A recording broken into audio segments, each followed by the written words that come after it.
Apakah Danantara itu bermanfaat buat UKM? Gitu kan? Jawabannya tidak.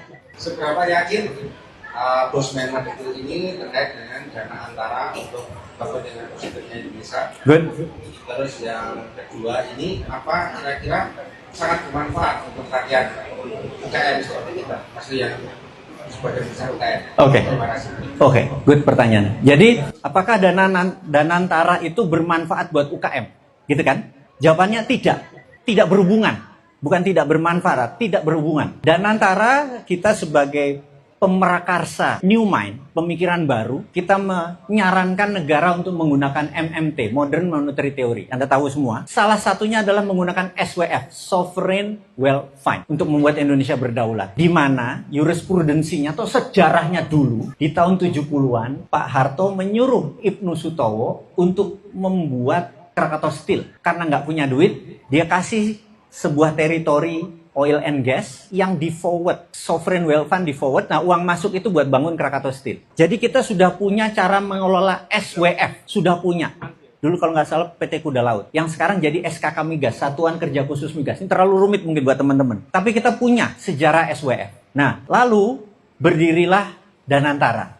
Banyak pro dan kontra, wajar. Danantara akan menggunakan keuntungan BUMN. Itu satu, semua orang tahu. Pertanyaannya, keuntungan ini akan diinvest di mana? Itu kan? Maka saya sangat menyarankan pada pemerintah, wahai pemerintah, Danantara pegawainya cuma 3. Pak Rosan, Pak Pandu, sama Pak Doni Oskaria. Udah itu aja. Yang lain nggak usah ada, karena kalau dia mau investasi, dia bisa saran konsultan-konsulan. Contoh, boleh nggak dia beli saham Tesla? Kan punya 150 triliun, bener nggak? 1 triliun invest Tesla. 2 triliun invest di DeepSeek. 3 triliun invest di BlackRock. Boleh nggak? Harusnya boleh, sehingga investasi ini yang tadinya 150 triliun di perusahaan-perusahaan besar ini, inilah yang mendatangkan growth, keuntungan, yang ini buat membantu APBN. Dari APBN lah baru turun ke masyarakat. Itu satu. Rumus kedua adalah, dulu kalau Bu Sri Mulyani punya duit misalnya untuk bangun dam, bendungan, satu bendungan 1 triliun misalnya. Dia mau bangun 5 dam atau 5 triliun, betul ya? Maka dalam APBN begini, uang 1 triliun bangun 1 dam, dikasih ke